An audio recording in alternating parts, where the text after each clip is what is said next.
On March 30, 1867, Secretary of State William Seward signed a treaty purchasing Alaska for $7.2 million, about 2 cents per acre. Newspapers mocked the deal as SEWARD'S folly, questioning why America wanted this frozen wilderness. Few could imagine how profoundly this decision would shape the nation's destiny. Within decades, prospectors would strike gold in the Klondike, transforming the region's fortunes. Later discoveries of oil and strategic military importance would further validate the purchase. But how did this dismissed transaction become one of history's greatest bargains? The story involves geopolitical maneuvering, Russian desperation, and America's growing ambition. A tale we'll explore in full. Russia's desperate gamble.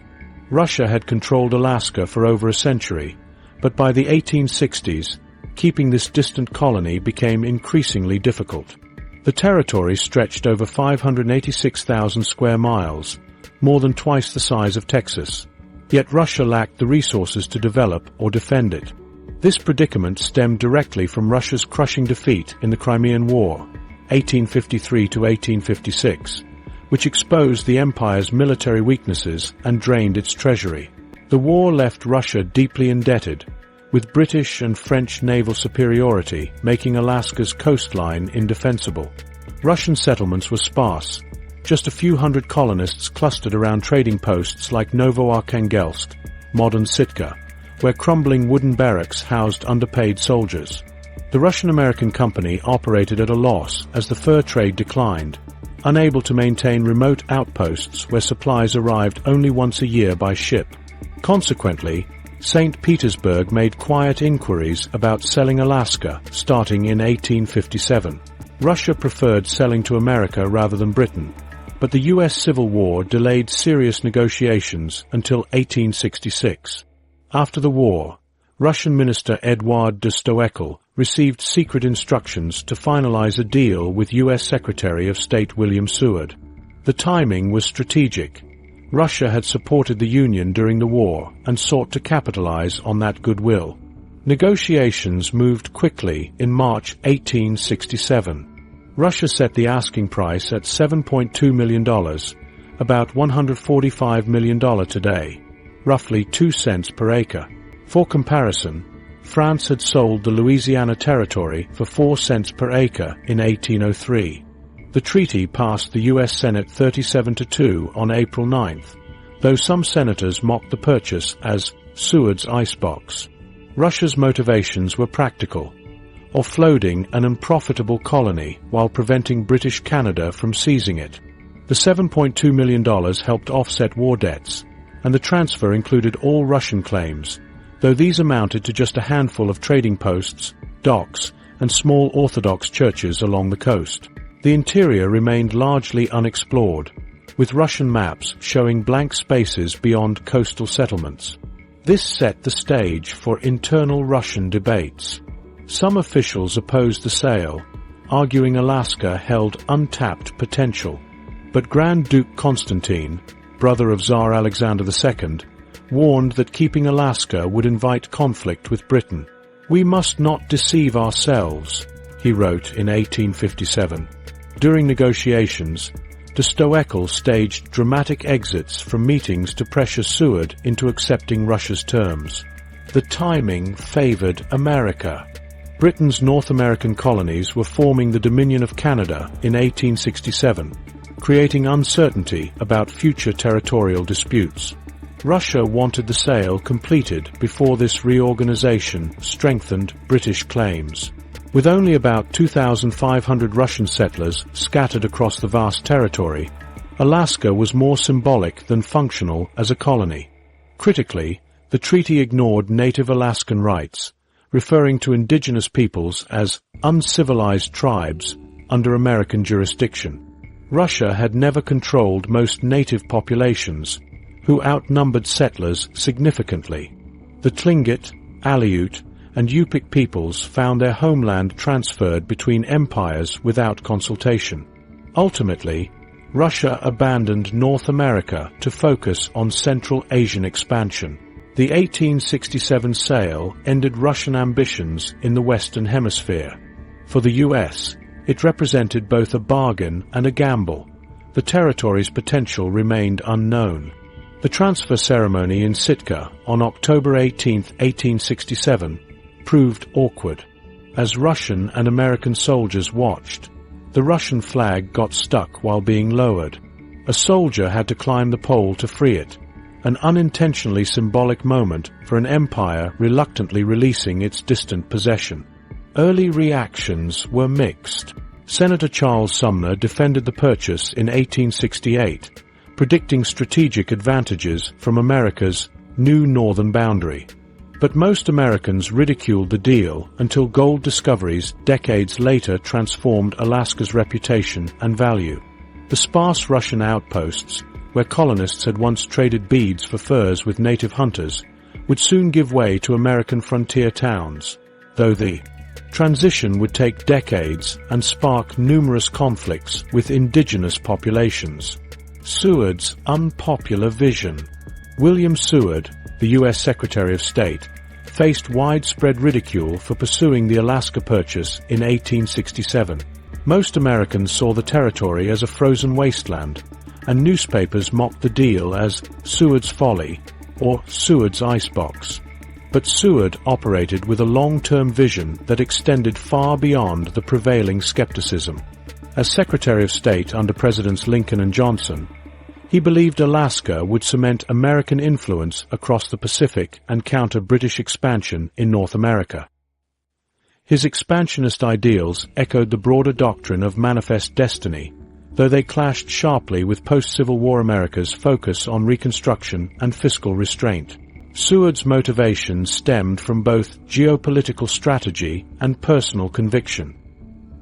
He had long advocated for American territorial expansion, having previously supported the annexation of Hawaii and pushed for increased trade with China and Japan. Alaska fit into this broader vision. It provided a northern base that could project American power toward Asia while securing access to Arctic resources. Seward recognized that Russia's willingness to sell created a rare opportunity to prevent British Canada from acquiring the territory. He also saw the purchase as compensation for Russia's support of the Union during the Civil War, when Britain had often sympathized with the Confederacy. The immediate reaction to Seward's negotiations was overwhelmingly negative. Newspapers bristled at the $7.2 million price tag, equivalent to roughly $145 million today, while the public resented spending money on a distant territory during Reconstruction. The New York Tribune, published by Seward's political opponent Horace Greeley, called Alaska a polar bear garden, capturing the prevailing disdain. Cartoons depicted Alaska as an impractical burden, reflecting broader skepticism about expansionism after the Civil War, when many Americans favored domestic recovery over new territorial ambitions. Senator Charles Sumner, one of the few vocal supporters of the purchase, played a crucial role in swaying Congress. In a 3-hour Senate speech, Sumner argued that Alaska's strategic position justified the cost, comparing it to European colonial acquisitions in Africa and Asia. He emphasized its potential fisheries, timber, and mineral resources, though most of these claims were speculative at the time. His arguments helped secure Senate approval by an overwhelming 37-2 vote, a stark contrast to public opinion. The treaty's passage didn't quell opposition. Even Seward's fellow Republicans like Treasury Secretary Hugh McCulloch privately questioned the decision, worrying Alaska would become a financial drain. The House of Representatives delayed the payment for over a year, with some representatives calling the deal Seward's extravagance. Without Sumner's influence and mounting diplomatic pressure, the purchase might have collapsed. Seward remained undeterred, a lone visionary planting seeds for a future harvest. Shortly after the Senate ratified the treaty, he embarked on a nationwide tour promoting Alaska's benefits, emphasizing its wildlife, harbors, and potential coal deposits.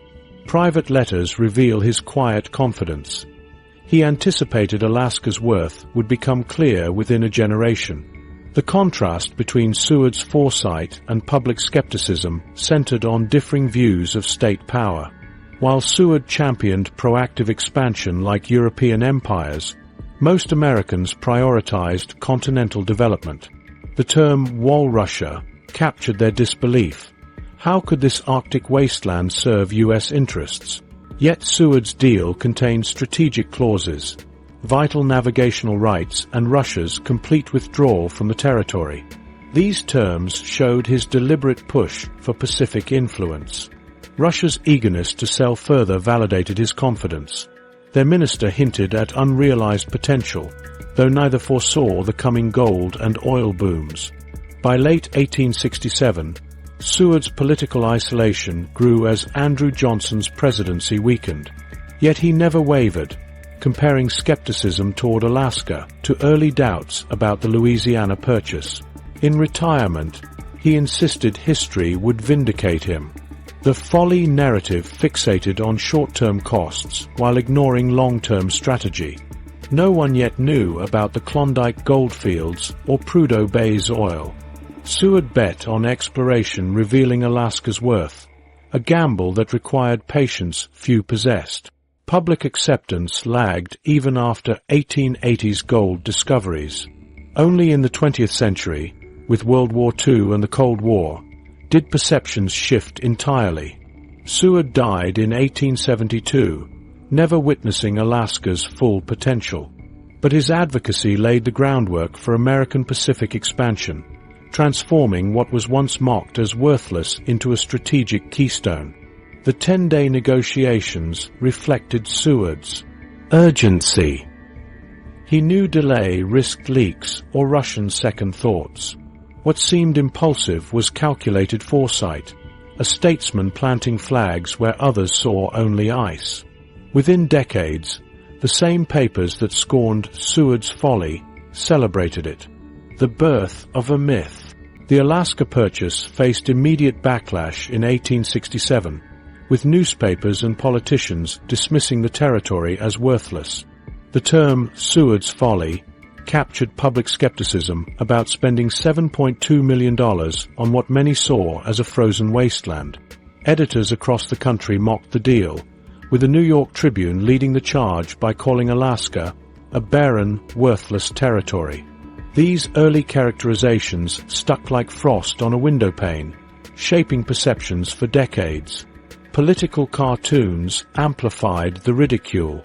One widely circulated illustration depicted Uncle Sam trying to warm himself by a stove labeled Alaska Purchase, with only a few icicles dripping into a pot. Another showed Seward presenting President Andrew Johnson with a giant ice block wrapped as a gift. These images crystallized the idea that Alaska offered no tangible benefits, while terms like Wall-Russia entered popular usage. The treaty's timing fueled resistance. Coming just 2 years after the Civil War, many questioned spending millions on distant land rather than rebuilding the South. The House delayed approving payment for over a year. Representative Thaddeus Stevens famously quipped during debates, "We are being asked to buy a refrigerator when our own house still lacks a roof." Congressional records show multiple speeches accusing Seward of empire building at taxpayer expense. Initial reports from Alaska reinforced the skepticism.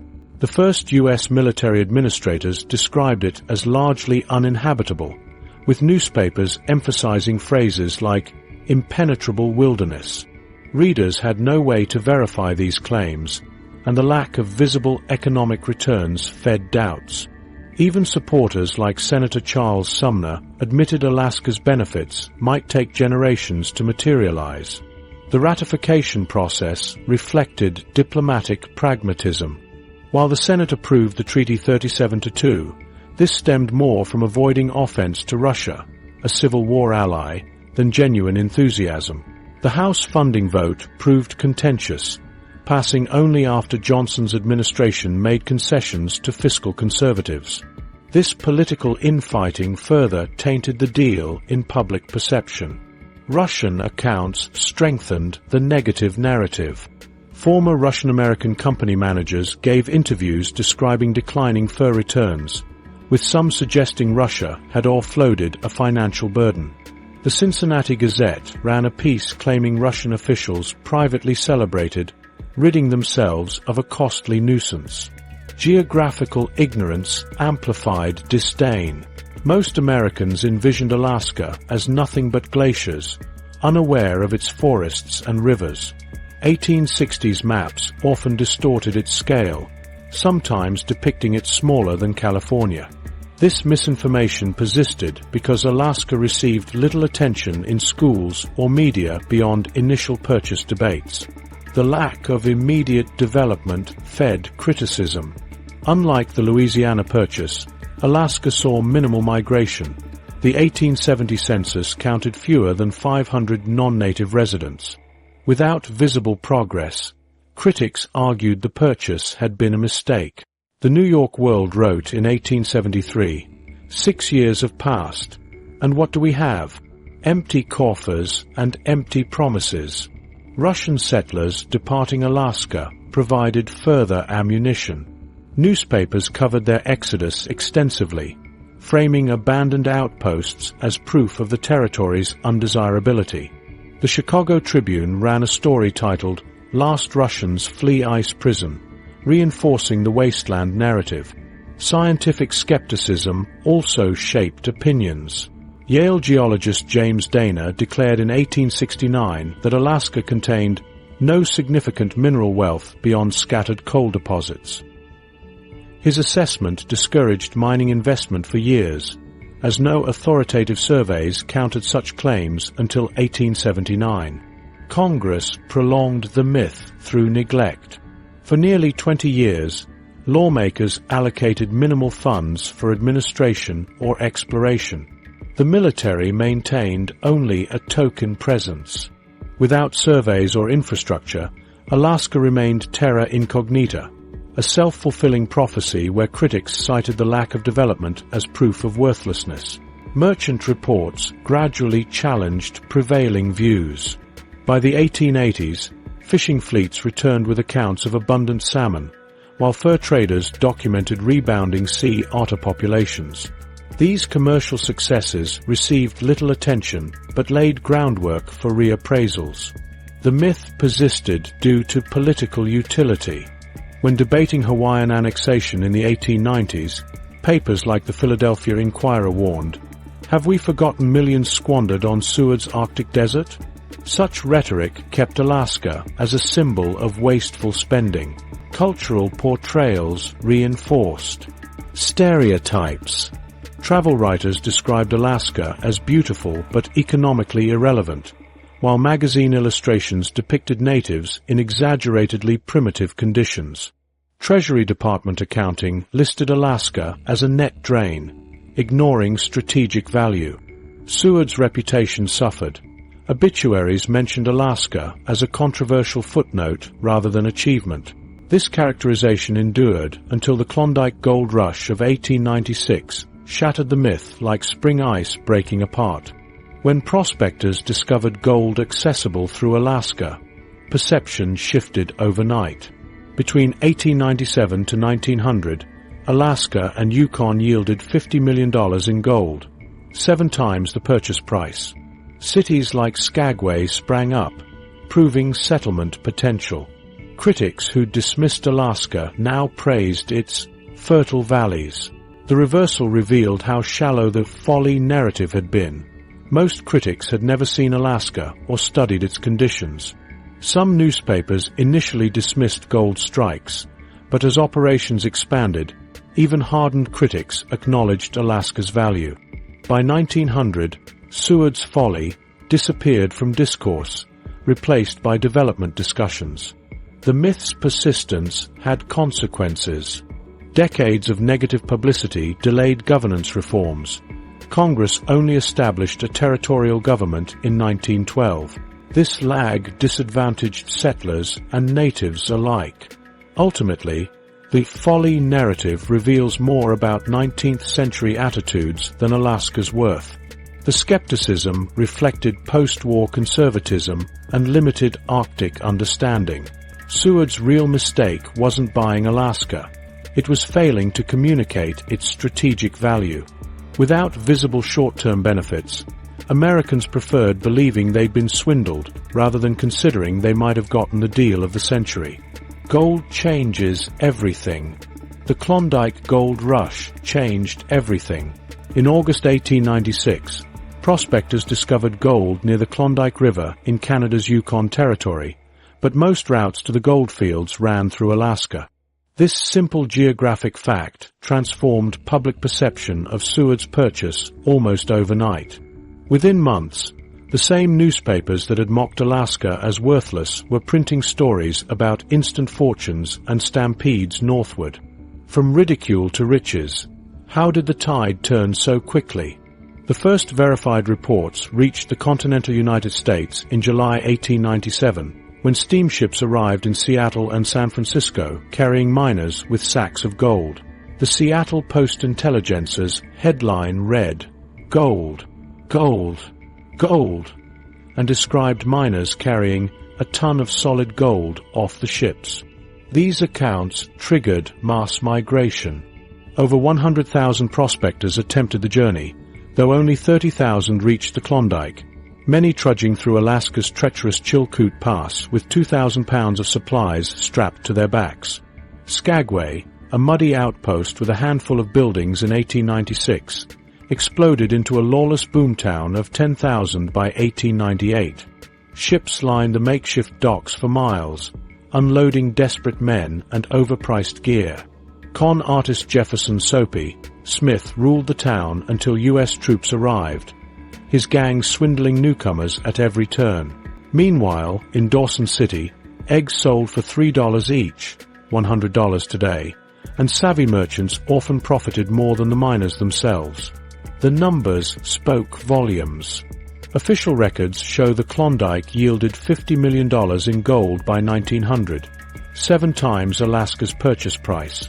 The El Dorado Creek claim alone produced $500,000 in its first year. Suddenly, the worthless territory became America's golden gateway. Infrastructure scrambled to keep pace. The White Pass and Yukon Route Railroad, carved through mountains by 35,000 workers using picks and dynamite, connected Skagway to Whitehorse by 1900. The $10 million project paid for itself within years as freight poured north. Meanwhile, U.S. Geological Survey teams mapped Alaska's interior, uncovering coal, copper, and tin deposits that attracted investors long after the initial gold fever faded. Nome's 1898 beach gold discovery created another rush, swelling its population to 12,000 by 1904. Fairbanks followed in 1902 when Italian immigrant Felix Pedro stumbled onto rich deposits.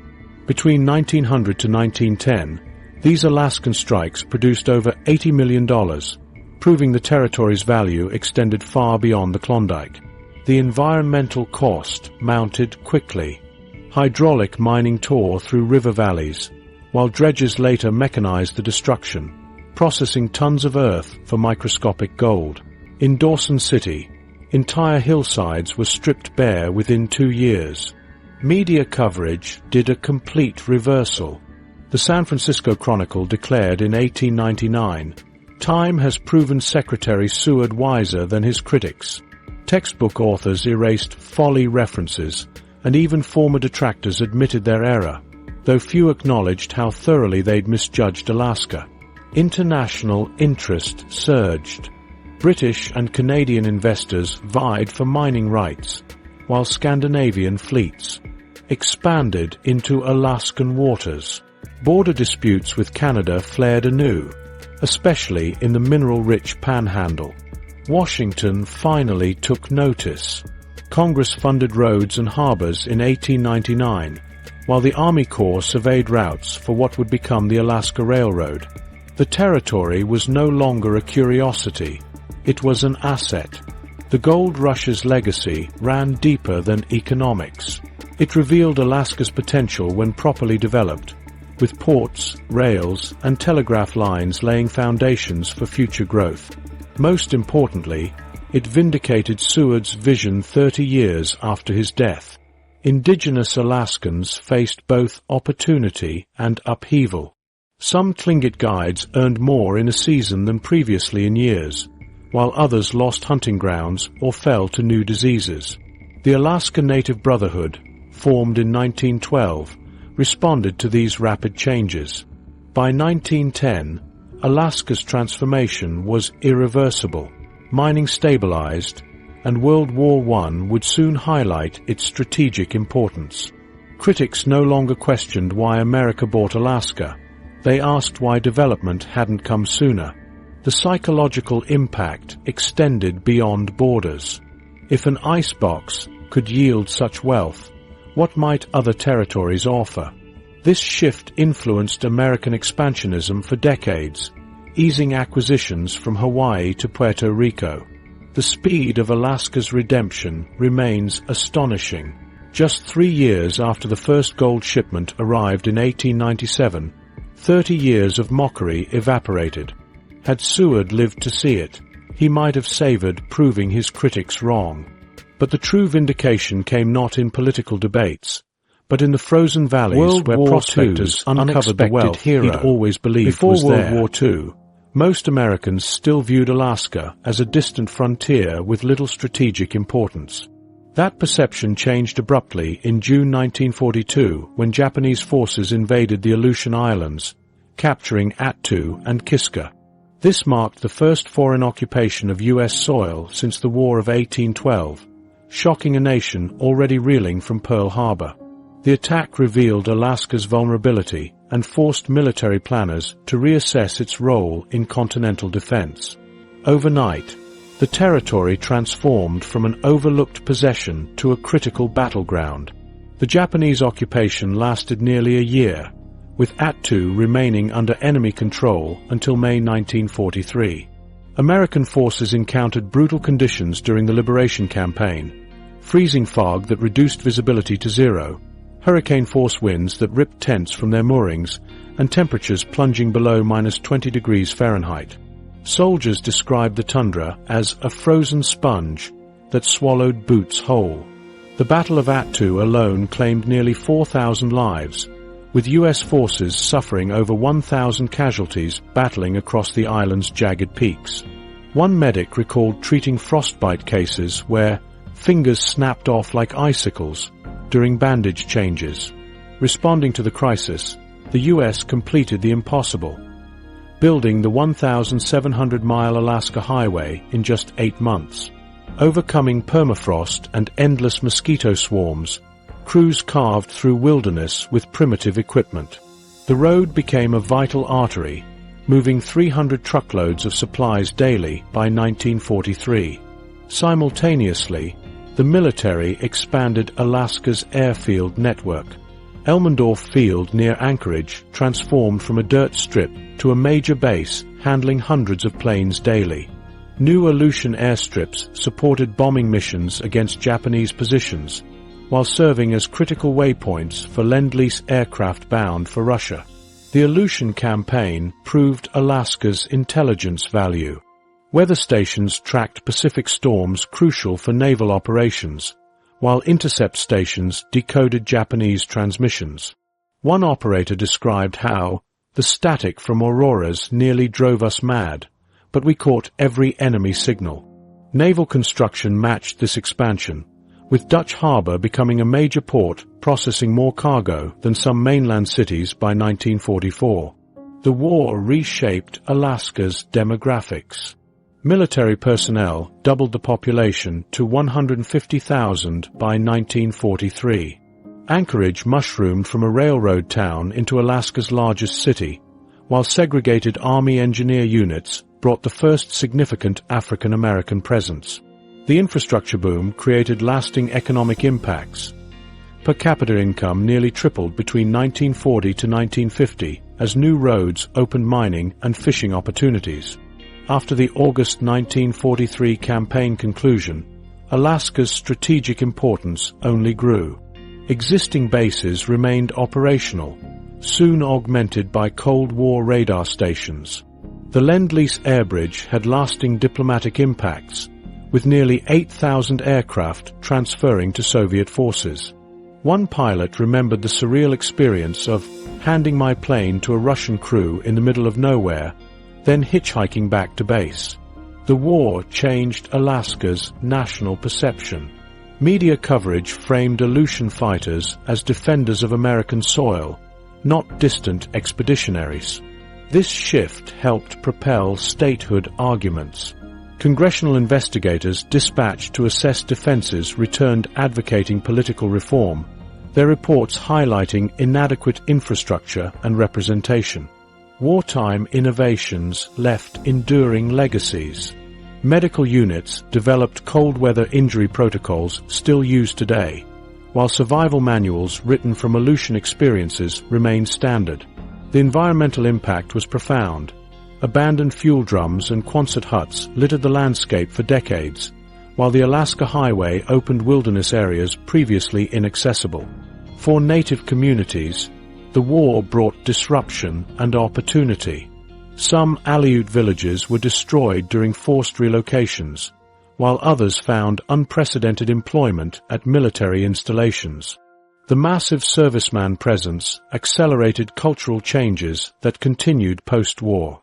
By 1945, Alaska's strategic value was undeniable. The territory had hosted major installations, protected the West Coast, and served as a critical Pacific link. The infrastructure and population surge created momentum for statehood. Historians later noted the campaign's unique Arctic combat conditions, where weather often proved deadlier than enemy fire. World War II accomplished what decades of arguments couldn't, proving Alaska's indispensable role in American security. The territory, once dismissed as SEWARD'S Folly, became the nation's Arctic Sentinel, a transformation that positioned Alaska at the center of Cold War defense strategy. The frozen battlefields of the Aleutians had rewritten Alaska's destiny. Cold War chessboard. During the Cold War, Alaska became America's frontline defense against Soviet threats, the nation's sentinel at its icy doorstep. The geographic reality was stark. The shortest route for Soviet missiles or bombers to reach the continental U.S. lay directly across the Arctic. This placed Alaska at the center of American strategy. Military planners knew controlling Alaskan airspace could mean detecting a nuclear attack or being caught unprepared. The response was a massive expansion of radar networks. Construction began in the 1950s on the distant Early Warning (DW) line, a chain of radar stations stretching 3,000 miles across the Arctic like a digital tripwire. 7 stations were built in Alaska, with 22 more in Canada, scanning for Soviet bombers. The system wasn't perfect. Arctic weather disrupted signals, but it bought critical minutes that could save millions. Communications between these remote outposts relied on the White Alice system, a network of massive antennas that bounced signals off the upper atmosphere. Technicians maintained these stations in isolation, knowing any failure could leave America blind to an attack. As Soviet missiles replaced bombers, the U.S. built the Ballistic Missile Early Warning System, MUSE, including a site near Fairbanks with radars powerful enough to spot launches 3,000 miles away in Siberia. Data flowed to NORAD command centers, where analysts tracked threats in real time. Ground defenses backed up the radars. Nike Hercules missiles near Anchorage and Fairbanks could intercept bombers with nuclear warheads twice as powerful as Hiroshima's.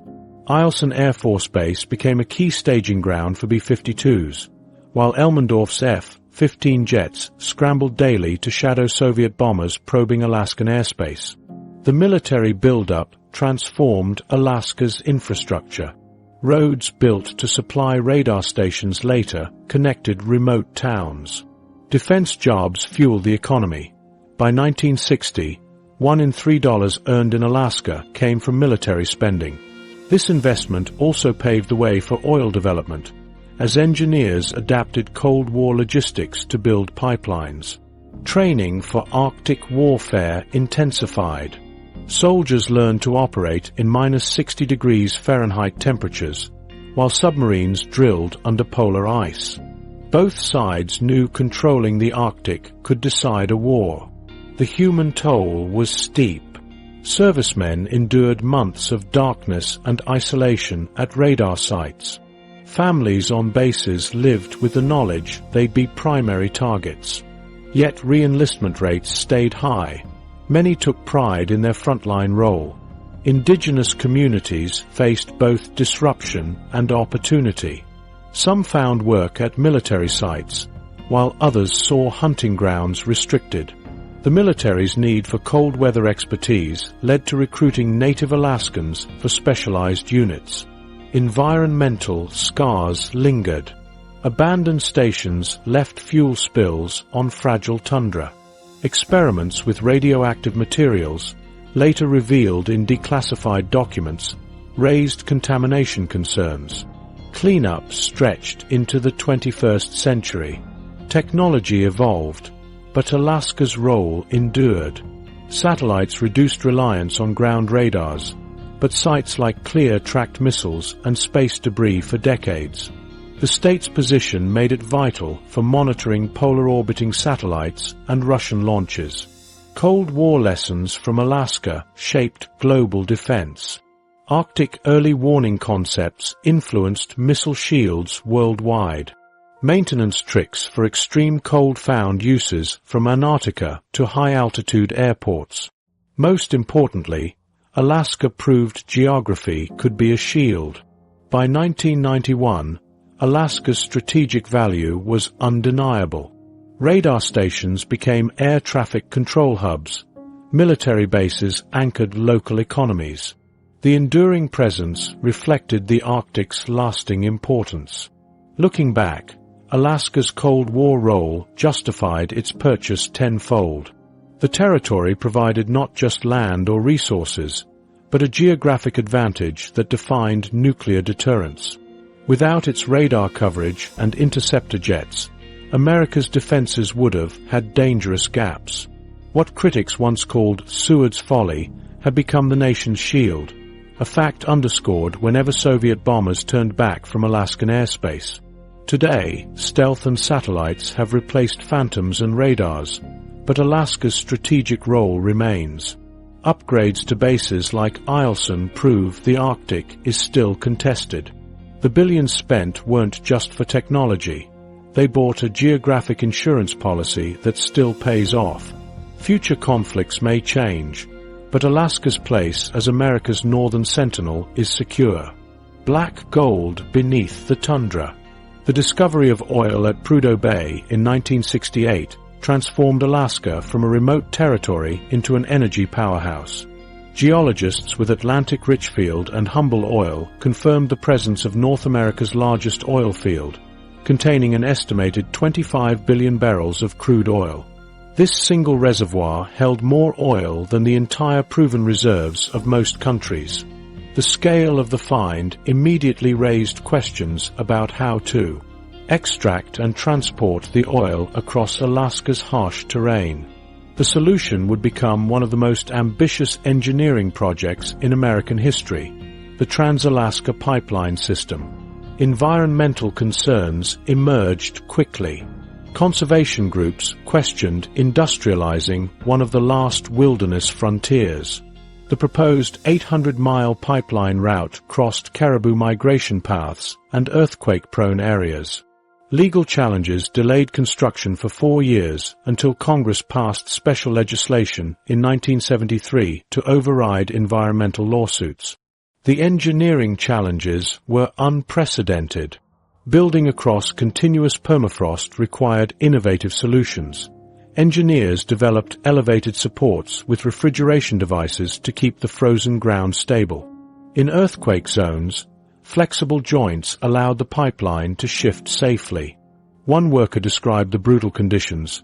"We'd wake to minus 80 degrees Fahrenheit temperatures, our equipment frozen solid, yet somehow we kept laying pipe through blizzards and darkness."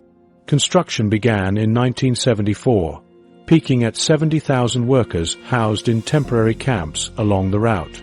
The $8 billion project, about $40 billion today, included not just the pipeline but pump stations, the Valdez Terminal, and the Dalton Highway. Private companies took this massive financial gamble because the rewards were staggering. Prudhoe Bay held enough oil to supply 20% of U.S. needs at peak production. First oil flowed in 1977, transforming Alaska overnight. Consider Joe and Mary Kignack, an Inupiat couple from Barrow. Before oil, they lived a traditional subsistence lifestyle.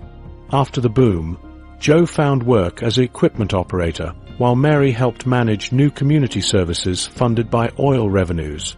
Their story mirrored thousands of Alaskans suddenly thrust into modernity. The economic impact was staggering. By the 1980s, oil provided 85% of state revenue, allowing Alaska to eliminate income taxes. The Alaska Permanent Fund, established in 1976, grew to $65 billion by 2020. Starting in 1982, residents received annual dividend checks, cumulatively over $27 billion distributed directly to Alaskans like the Kignacks. Environmental costs emerged despite precautions. Some caribou herds avoided pipeline areas, and the 1989 Exxon Valdez disaster spilled 11 million gallons into Prince William Sound. The Alaska Native Claims Settlement Act transferred 44 million acres to native corporations, bringing both opportunities and challenges to traditional ways of life. The pipeline became an engineering marvel requiring constant care. As production peaked at 2 million barrels daily in 1988, then declined, operators used advanced techniques to extend field life. By 2020, output had fallen to 500,000 barrels, raising questions about Alaska's future. Yet new discoveries and technologies suggested the story wasn't over. Global oil prices dictated Alaska's fortunes. A $10 price swing meant billions in revenue differences. When prices crashed in 2014 to 2016, budget cuts followed, revealing the state's dangerous dependence. Still, the economic transformation was undeniable. The $7.2 million Alaska purchase had yielded resources worth hundreds of billions. The legacy remains complex. Oil brought prosperity but created dependencies. Environmental debates continue with each new development proposal. Through it all, Alaska's black gold proved the territory's value extended beyond spectacular landscapes. It held energy resources that powered a nation. As one old pipeline worker put it, "We didn't just build a pipe, we built Alaska's future for better or worse." The native dilemma. When the United States purchased Alaska in 1867, the Treaty of Cession made a critical distinction between inhabitants it considered civilized and Alaska Native peoples it classified as uncivilized tribes. This legal language had immediate consequences. Russians living in the territory at the time gained U.S. citizenship, while Alaska Natives were placed under federal jurisdiction without recognition of their land rights or legal status. Article 3 of the treaty effectively treated Native groups as subjects rather than citizens, setting the stage for decades of legal and political struggles. The U.S. military enforced policies that disregarded Native sovereignty. During the transfer ceremony in Sitka, Tlingit leaders objected to the lack of consultation about their rights. General Jefferson C. Davis dismissed them, calling natives troublesome savages. Soldiers later shot 2 Tlingit men without justification, establishing a pattern of violence without accountability. As one elder recalled, "They took our land first, then our dignity." Federal assimilation policies compounded these injustices. The 1884 Organic Act subjected Alaska Natives to U.S. laws without granting citizenship or land rights. Children were sent to boarding schools where speaking native languages meant punishment. "They cut our hair and burned our toys," remembered a Yupik elder. "We learned shame before we learned English." By the early 1900s, natives remained in legal limbo, subject to restrictions on movement and traditional practices. Land disputes intensified as the federal government claimed 90% of Alaska as public land. When Tlingit leaders protested commercial overfishing in 1912, officials arrested them for trespassing on ancestral grounds. Limited reforms came with the 1934 Indian Reorganization Act, but village councils lacked real authority. World War II brought military construction that displaced villages, while new workers introduced diseases and social problems. The 1971 Alaska Native Claims Settlement Act, ANCSA, marked a radical departure from past policies. Facing oil development pressures, natives secured 44 million acres and $962.5 million through regional corporations rather than reservations. "We traded land titles for shareholder certificates," explained a Tlingit leader. While some corporations thrived, others struggled, creating economic disparities between regions. The corporate model also failed to fully protect cultural practices or subsistence rights. Health disparities reveal ongoing impacts of this history. Suicide rates among native youth are 17 times the national average, what one health worker calls the wounds of colonialism made flesh. Traditional healing practices remain inaccessible for many, as Western clinical approaches dominate underfunded IHS facilities. Subsistence rights continue sparking legal battles. When the state limits our fishing rights, they're limiting our survival, argues an Inupiaq hunter. Climate change worsens these conflicts, altering animal migrations and threatening food security. Coastal villages like Nutok now face relocation due to erosion, with costs exceeding $100 million. Cultural resilience persists despite these challenges. Language immersion programs are reviving Tlingit and Yupik in schools. The Alaska Native Brotherhood, founded in 1912, continues advocating for self-determination. "We're not shareholders first," says a current leader. "We're people with 10,000 years of history on this land." Modern governance blends traditional and imposed systems. Tribal councils coexist uneasily with corporate boards, while the Alaska Federation of Natives navigates political advocacy. Legal recognition remains limited. The 1998 Venati decision restricted tribal jurisdiction, leaving Alaska Natives with fewer rights than lower 48 tribes. Environmental changes add new pressures. Thawing permafrost damages infrastructure as melting ice invites drilling in fragile ecosystems. "They're making decisions about our homelands without us," observes a Gwich'in activist opposing Arctic oil development. Yet cultural revitalization continues. Young activists organize around issues like missing indigenous women, while artists preserve traditional crafts. "Our culture isn't dying," says a carver teaching his grandson. "It's changing, but the heart remains." These efforts reflect adaptation to systemic injustices that began when the 1867 treaty labeled Alaska Natives uncivilized. The consequences still echo today, but so does the resilience of those working to reclaim their future. Economic success through resource extraction has left deep environmental scars. The state's fragile Arctic ecosystems bear the marks of industrial development, particularly from oil operations. This tension became undeniable on March 24, 1989, when the Exxon Valdez spilled 11 million gallons of crude oil across Prince William Sound's coastline. The disaster struck like a hammer blow to marine life. Within days, oil smothered habitats and killed hundreds of thousands of seabirds, fish, and marine mammals. Cleanup crews battled remote conditions with limited success, recovering less than 10% of the spill despite using booms, skimmers, and damaging hot water treatments. Investigations revealed preventable failures, an intoxicated captain, missing safety equipment, and delayed response times. These revelations birthed the Oil Pollution Act of 1990, mandating double-hulled tankers and better emergency plans.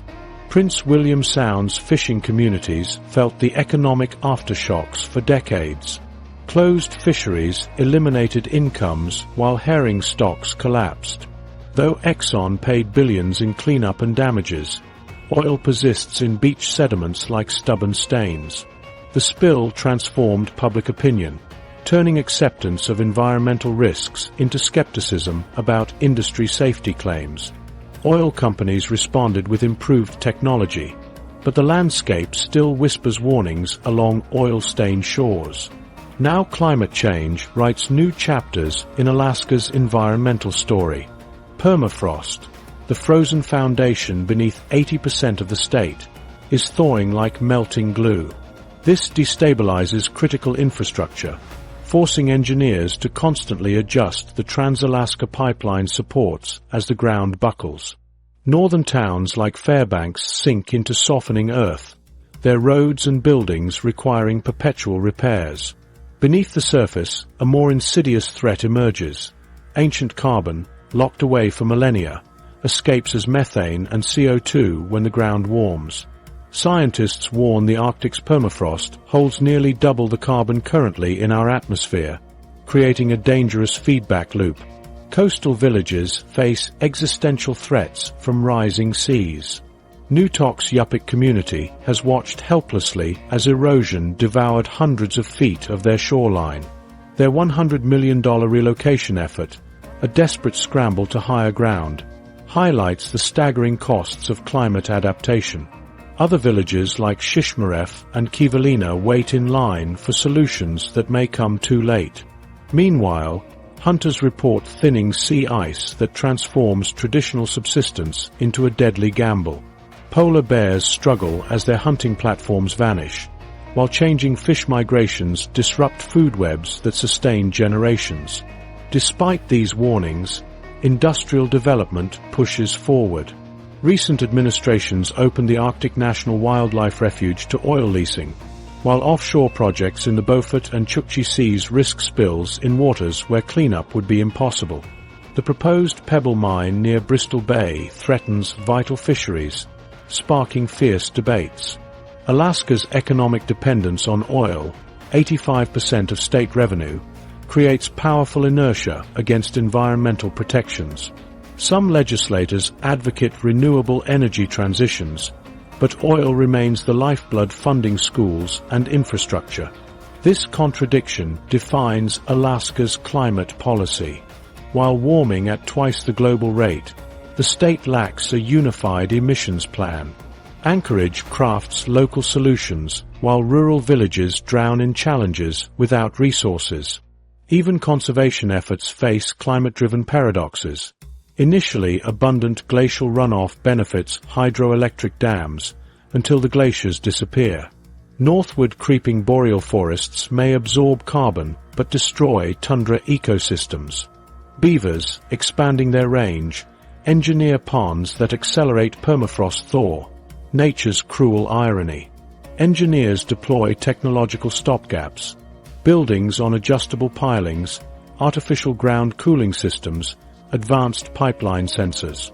But these solutions merely delay the inevitable reckoning between development and preservation.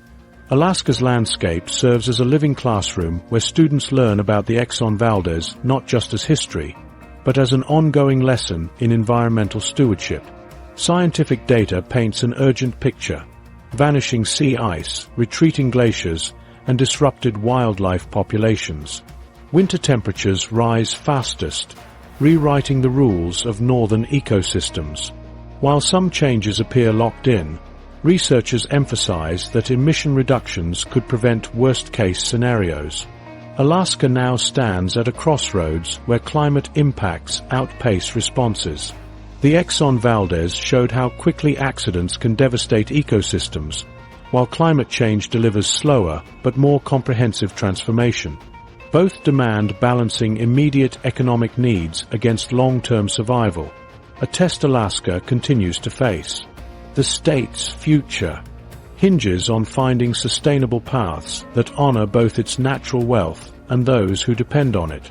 From oil-stained beaches to melting permafrost, Alaska's landscapes wear their scars visibly, reminders that resource extraction always leaves marks, whether sudden spills or gradual thaws. The British what? What if Alaska had become British instead of American? This alternate history nearly became reality due to British colonial ambitions in North America. Russia's Alaska Territory shared a border with British-controlled Canada, creating tensions that influenced the 1867 sale. The Hudson's Bay Company had established operations just south of Russian Alaska, signaling British interest in expanding northward. The Crimean War amplified these concerns. Russia's defeat demonstrated British naval superiority in the Pacific. Russian officials realized they lacked the military capacity to defend Alaska's coastline. Grand Duke Constantine argued forcefully for selling Alaska specifically to prevent British takeover, writing in 1857, "We must not deceive ourselves." Naval surveys confirmed how easily British ships could blockade key Alaskan ports. British expansion into the Pacific Northwest added urgency. The Oregon Treaty established boundaries, but Russia suspected Britain might seek further gains. Vancouver Island became a British stronghold, while naval patrols appeared along the Alaskan coast. Russian fur traders reported growing contact with British agents near border regions. Financial pressures created additional motivation. The Crimean War drained imperial coffers, and maintaining Alaska's infrastructure became unsustainable. The Russian-American company operated at a loss as fur supplies dwindled. Rather than risk losing the territory without compensation, Russia explored sale options as early as 1857. Their first approaches went to Britain itself, but were rebuffed. The American Civil War delayed negotiations but strengthened Russia's preference for selling to the United States. Russia supported the Union, while Britain's sympathy for the Confederacy created tensions. After the war, renewed fears of British ambitions pushed Russia toward fast action. The United States appeared ideal, strong enough to counterbalance Britain, yet distant enough to pose no threat. The critical turning point came in 1867 with Canadian Confederation. Britain's colonies united as the Dominion of Canada, shifting imperial priorities toward consolidation rather than expansion. This reduced the immediate threat to Alaska, but also made the territory appear more dispensable to Russia. American Secretary of State William Seward recognized this fleeting window. His negotiations with Russian Minister Eduard de Stoeckl moved with remarkable speed. The entire deal was completed in just 10 days. The $7.2 million purchase price equated to about 2 cents per acre for land Britain might otherwise have claimed. Some historians argue Seward rushed the treaty to Senate approval before British diplomats could react. The transfer ceremony in Sitka formalized what might have been British territory. British naval officers observed from offshore vessels, demonstrating continued strategic interest. Local Tlingit leaders reportedly asked British officials why Britain hadn't acquired Alaska, receiving non-committal answers hinting at London's calculated priorities. Geopolitical realities made American ownership less threatening to Britain. The United States lacked significant Pacific naval power, easing British concerns. An American Alaska created a buffer between Canada and Russian holdings. Some British strategists may have quietly welcomed the transfer to focus imperial resources elsewhere. Economically, British investors maintained influence through the Hudson's Bay Company. The firm continued operating in the Yukon and maintained economic ties with Alaskan communities for decades, preserving commercial footholds under American sovereignty. Military assessments reveal Britain could have taken Alaska by force. Royal Navy superiority exceeded Russian or American capabilities. But the cost-benefit analysis favored restraint. Acquiring the territory offered limited advantages compared to maintaining relations with the United States. Had Britain acquired Alaska, several trajectories seem likely. British administration might have integrated Alaska with the Yukon, creating a unified northern domain. This could have delayed gold rush migrations, altering settlement patterns. Boundaries might have followed mountain ranges rather than the 141st meridian. The indigenous experience under British rule could have differed. British Canada implemented treaties with First Nations, a contrast to American approaches in Alaska. The Hudson's Bay Company's commercial priorities might have dominated early governance. Strategic competition would have taken different forms. Without American ownership, Alaska might have become a Cold War battleground between Soviet and British interests. Arctic defense networks might have followed different patterns. Canada's independence might have incorporated Alaska as an additional province. This alternate Canada could command greater Arctic resources today. Alternatively, Alaska might have gained independence separately, becoming a sovereign nation. Economic development would likely have followed British imperial patterns. Fishing and fur industries might have remained dominant longer, with less emphasis on mineral extraction. Oil discoveries could have benefited British companies, changing global energy markets. The lack of American ownership would have reshaped Pacific geopolitics. U.S. Arctic claims would be weaker today. Russia might have asserted greater influence over Bering Sea fisheries. World War II's Pacific theater could have played out differently without American bases. Ironically, selling to America ultimately served British interests. By the 20th century, Anglo-American cooperation made Alaska's position mutually beneficial. During World War II, American bases protected British Columbia.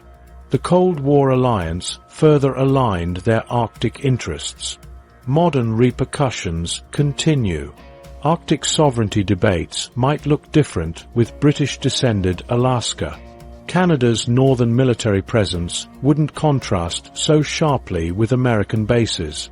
Climate change discussions might prioritize different stakeholders. Seward's decisive action prevented these what-ifs. His recognition of Britain's shifting priorities allowed America to secure borders that still define geopolitics today. The Alaska Purchase preempted imperial designs that could have reshaped North America's balance of power.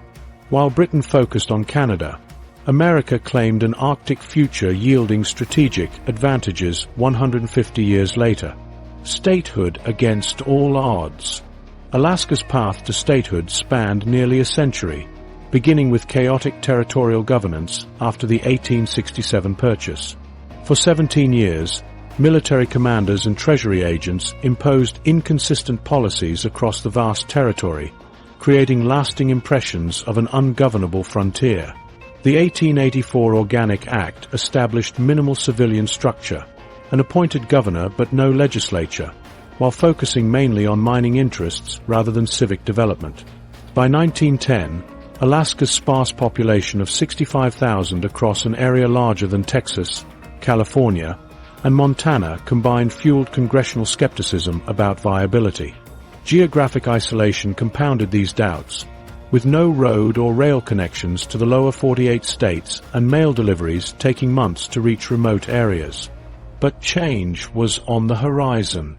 The Alaska Railroad, completed in 1923 after 9 years of construction, connected Seward to Fairbanks, though it did little to shift perceptions of Alaska as an economic liability. The territory's fortunes turned during World War II, when the 1942 Japanese invasion of the Aleutians highlighted its strategic importance.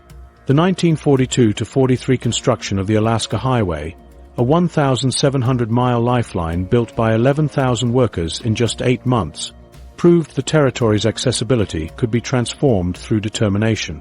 Military expansion quadrupled Anchorage's population between 1940 to 1945, shifting Washington's view from distant possession to vital defense asset.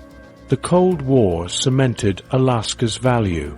As Soviet bomber threats emerged, the distant early warning line employed thousands across the Arctic, helping Alaska's population grow from 128,000 in 1940 to over 200,000 by 1956.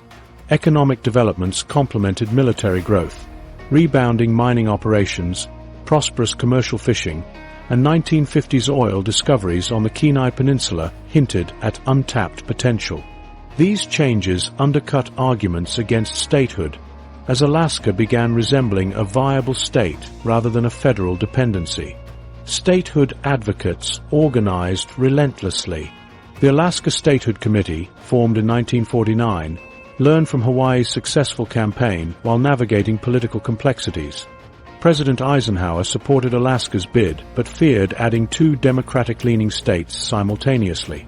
Congressional debates revealed lingering doubts about tax revenue and security, with Southern Democrats particularly resistant. Yet persistent lobbying paid off in 1958 when a carefully crafted bill survived filibusters, leading to Eisenhower's proclamation on January 3, 1959. Statehood brought immediate transformation. Alaska gained full congressional representation and jurisdiction over non-federal lands, critical for future resource development. The new government assumed control of fisheries, education, and public lands previously managed by distant federal agencies. Early legislatures focused on creating laws suited to northern conditions, while governors built agencies capable of managing unique Alaskan needs from permafrost construction to fisheries regulation. Economic transition proved slower. Despite new federal funding, Alaska remained reliant on military spending and extraction industries until the 1968 Prudhoe Bay discovery. Rural areas saw little immediate infrastructure improvement, and unresolved native land claims persisted until the 1971 Alaska Native Claims Settlement Act. Yet statehood facilitated incremental progress.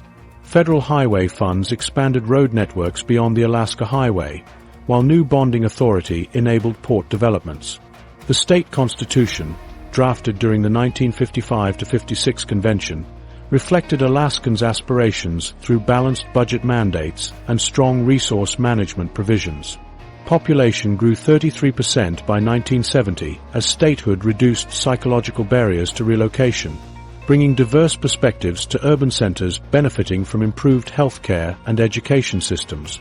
From chaotic territorial neglect to sophisticated statehood, Alaska's transformation validated decades of persistence. Strategic necessity, economic promise, and democratic determination overcame congressional reluctance, turning SEWARD'S folly into an integral part of the nation, not through ownership alone, but through equal standing among the states. SEWARD'S Vindication. The Alaska Purchase faced decades of skepticism before historians reassessed its value. Early 20th century textbooks described it as SEWARD'S folly, echoing 1867 newspaper headlines that emphasized the $7.2 million price while dismissing the territory. This view persisted despite mounting evidence of Alaska's resources.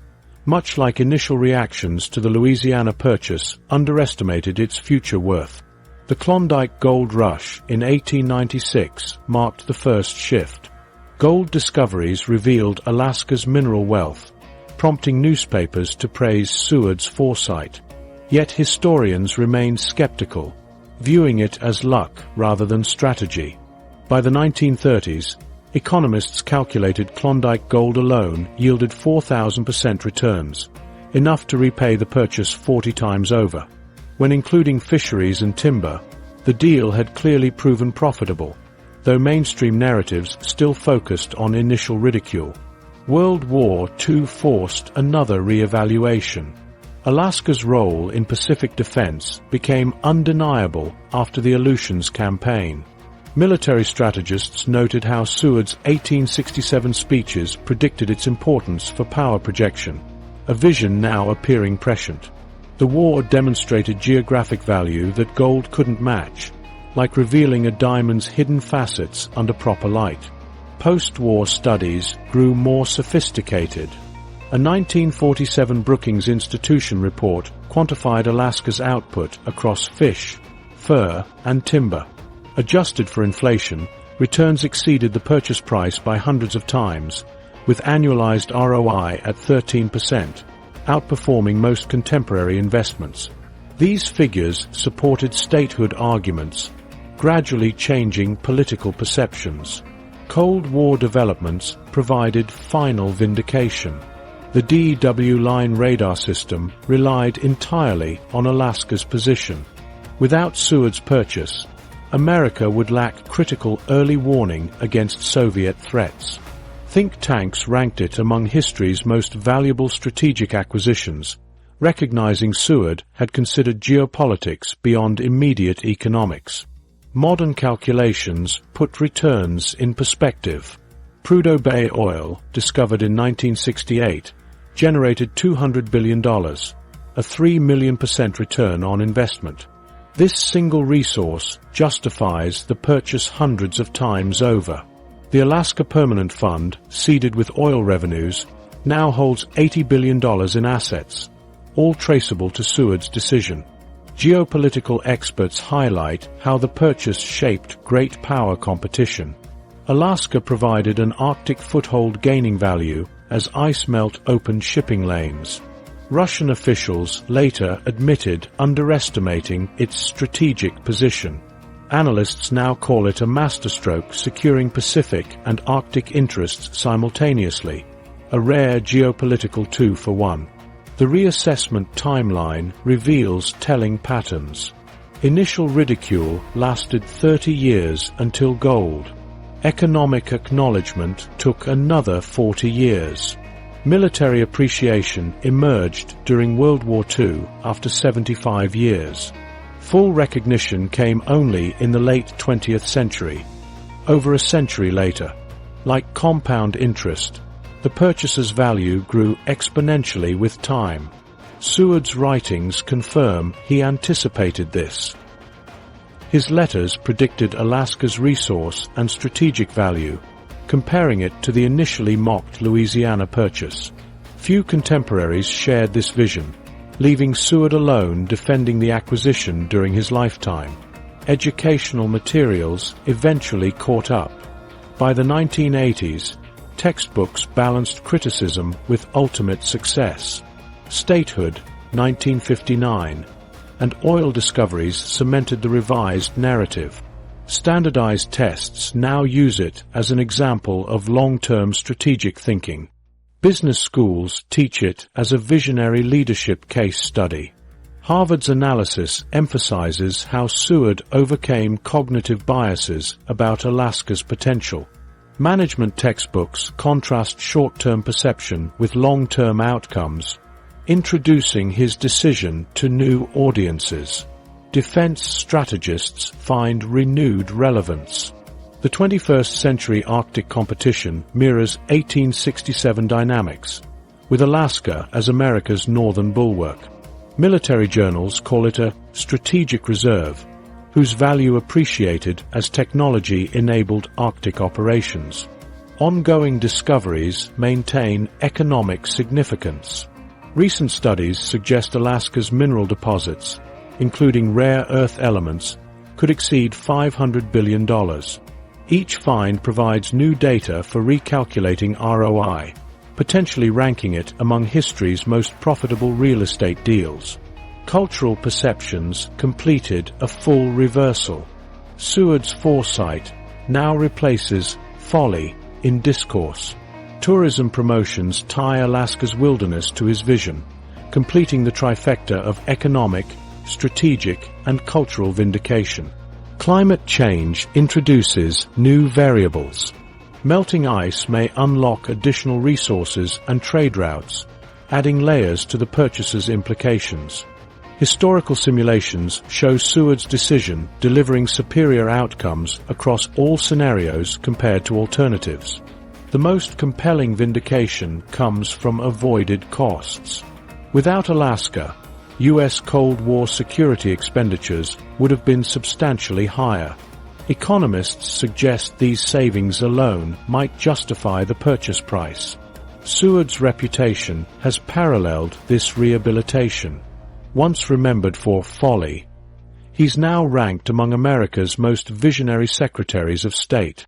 The purchase demonstrates how great leadership requires looking beyond contemporary opinion and awaiting history's patient verdict. Like any transformative investment, the Arctic true worth revealed itself. The Arctic region has become a critical theater of global competition, with Alaska as America's strategic foothold. Melting ice is opening new shipping routes. Russia's Northern Sea Route and Canada's Northwest Passage could cut transit times between continents by weeks compared to traditional canals. These corridors offer economic advantages, but only for nations prepared to operate in the Arctic's harsh environment. Russia has aggressively capitalized on these changes, reactivating Soviet-era bases and constructing new military facilities along its northern coast. Its northern fleet, equipped with icebreakers and nuclear submarines, conducts exercises beneath the polar ice cap. Moscow views the Arctic as vital for both economic expansion and defense, especially as warming temperatures make Siberian oil and gas more accessible. China, despite having no Arctic territory, calls itself a near-Arctic state and pursues its Polar Silk Road initiative.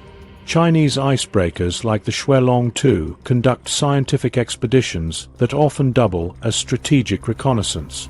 Beijing has sought partnerships with Russian energy firms and observer status on the Arctic Council, signaling its long-term ambitions for resources and influence.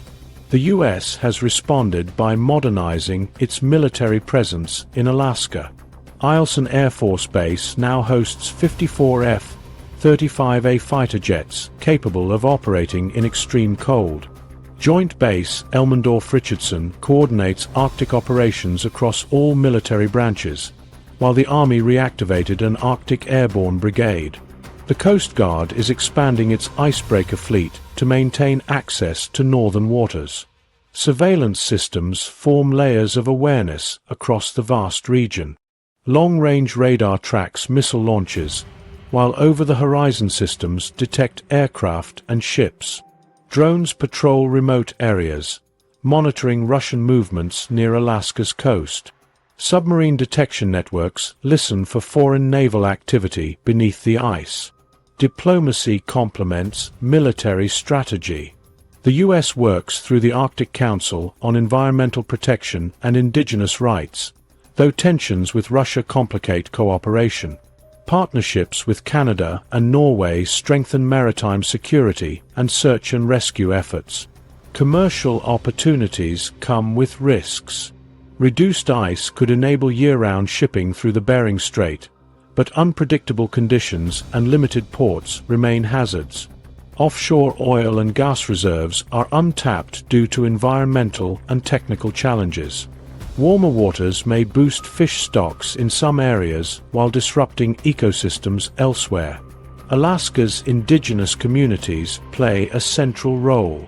The Inupiat and Yupik peoples' knowledge of ice and wildlife informs climate research. Indigenous-owned corporations partner on infrastructure projects, yet these communities face disproportionate impacts from coastal erosion and thawing permafrost. Scientific research drives U.S. strategy. The University of Alaska studies permafrost and marine biology, while international collaborations like Mosaic provide critical climate data.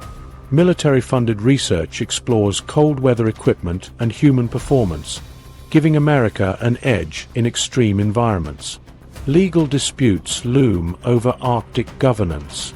Russia claims oil-rich seabeds, while Canada and Denmark vie for mineral deposits. The US is handicapped by not ratifying the UN Convention on the Law of the Sea, limiting its ability to formally assert claims. Infrastructure gaps persist. Alaska's sparse road network leaves communities reliant on air transport. Few ports can handle large vessels, and broadband coverage lags. Addressing these weaknesses requires balancing military and civilian needs. Climate change alters the strategic landscape unpredictably. Thawing permafrost destabilizes runways, while wildfires now threaten northern installations.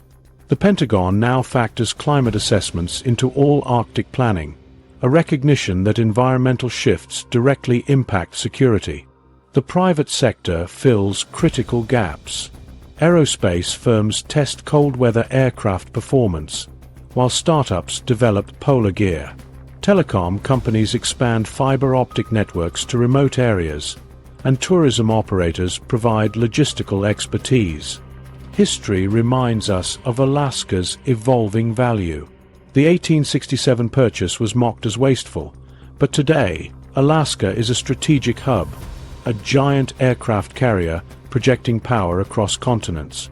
The $7.2 million investment has yielded returns Seward's critics never imagined. Challenges test this legacy. Russia's militarization and China's economic ambitions threaten U.S. influence. Climate change simultaneously opens the Arctic and destabilizes it. Addressing these issues requires coordination across military, diplomatic, and scientific domains. The next chapter of Arctic competition is being written now. Will America's head start hold as rivals pour resources into the region? Can new technologies like AI-driven surveillance offset melting ice's unpredictability? One thing is clear. The Arctic is no longer a frozen backwater, but the front line of 21st century power. Alaska's greatest value may lie in its capacity to surprise. Gold, oil, and strategic location revealed themselves gradually.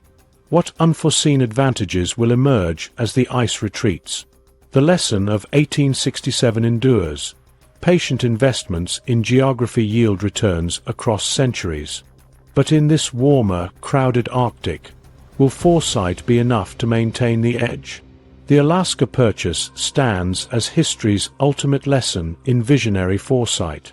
What critics called Seward's Folly unlocked trillions in resources, from gold rushes to Prudhoe Bay's oil, while its strategic military value shaped World War II and the Cold War.